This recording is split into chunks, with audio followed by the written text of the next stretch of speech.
அனைவருக்கும் வணக்கம். நான் நந்தி ரமேஷ் பேசுகிறேன். இந்த பதிவில் ஒரு புத்தகத்தை பற்றி தான் பார்க்க போகிறோம். அதற்கு முன்னாடி ஒரு சில இன்ஃபர்மேஷன்ஸ் நான் சொல்லிடுறேன். இப்போ உங்கள் லைஃப்பில் வந்து ஏதாவது ஒரு பிரச்சனை இருக்குது அப்படின்னீங்கன்னா, நீங்கள் ஈஸியஸ்ட் சொல்யூஷன், அதாவது என்னை விட்டுட்டு போன பார்ட்னர் என்கிட்ட இருந்து வந்து சேர்ந்துடணும், இந்த மாதிரி ஏதோ ஒரு விஷயங்கள் நடக்குது அப்படின்னும் பொழுது நீங்கள் ஈஸியஸ்ட் வேவாக நீங்கள் போய் பார்க்குறது வந்து ஒரு ஸ்பெல் காஸ்டரை தான் போய் பார்க்குறீங்க. நீங்கள் ஸ்பெல் போடுவீங்களா, எனக்கு போட்டு கொடுங்க, எனக்கு ரிலேஷன்ஷிப் வேணும்ன்ட்டு. பட் ஒரு ஸ்பெல் காஸ்டர்ன்றது வந்து அவ்வளோ சீக்கிரமாக நம்மளால் கண்டிப்பாக கற்றுக்க முடியாத ஒரு ஃபீல்டு அது. இப்போது இந்த மாதிரி புத்தகங்களில் நிறைய நிறைய நிறைய நிறைய இன்ஃபர்மேஷன்ஸோட புக்ஸ் இருக்குது. இது படிச்சுட்டா ஆயிடலாமா அப்படிலாம் ஆக முடியாது. அந்த கோர்ஸே பார்த்திங்கன்னா அதிகப்படியான பணம் கொடுத்து கற்றுக்கக்கூடிய கோர்ஸ். நான் முடிச்சிருக்கேன், ஆனாலும் நான் பண்ண மாட்டேன், பண்ணவும் கூடாது, பண்ணவும் முடியாது. ஸோ என்னன்னு தெரிஞ்சுக்கிட்டு அது பண்ணணும் அப்படின்னா கண்டிப்பாக அதுக்கான எனர்ஜி எனக்கு தேவைப்படும். அதற்கான சூழலில் நான் இருக்கேனான்னு தெரியணும். அதற்கான சூழல்னும் பொழுது நான் ஃபேமிலி லைஃப்பில் இருக்கேன், என்னால் எப்படி நான் அதை பண்ண முடியும்? ஸோ இதெல்லாமே இருக்குது. அதே மாதிரி என்னுடைய ஃப்ரெண்ட்ஸுன்றவங்க போட்டுட்டு தான் இருக்காங்க, பண்ணிட்டு தான் இருக்காங்க. அதற்கான வாங்குகிற அமௌண்ட்லாம் பார்த்தீங்கன்னா 50,000, 1 lakh 2 lakhன்னு வாங்குவாங்க.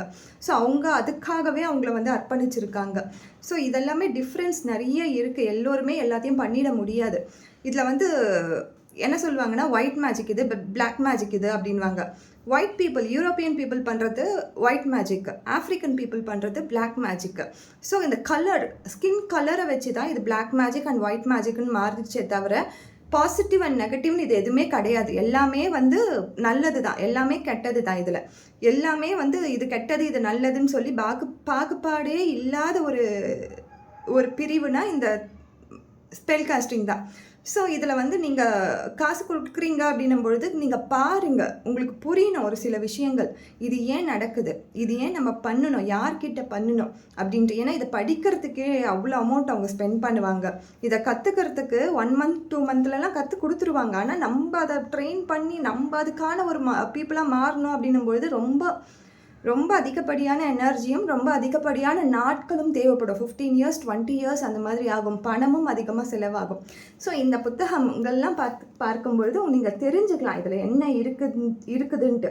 இந்த இன்க்ரீடியன்ஸ் வச்சு நீங்கள் போடலாம், ஆனால் ரிசல்ட் வருமானு கேட்டால் அது எனக்கு தெரியாது. ஸோ இந்த புத்தகம் அதை பற்றியான புத்தகம் தான்.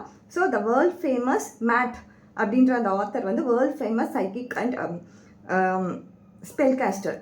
ஸோ இந்த பர்சன் எழுதின புத்தகம் தான். உங்களுக்கு வந்து இது கிட்டத்தட்ட ஒரு $19 கிட்ட வரும். உங்களுக்கு இன்ட்ரெஸ்ட் இருந்துச்சுன்னா வாங்கி படித்து தெரிஞ்சுக்கோங்க. தேங்க்யூ.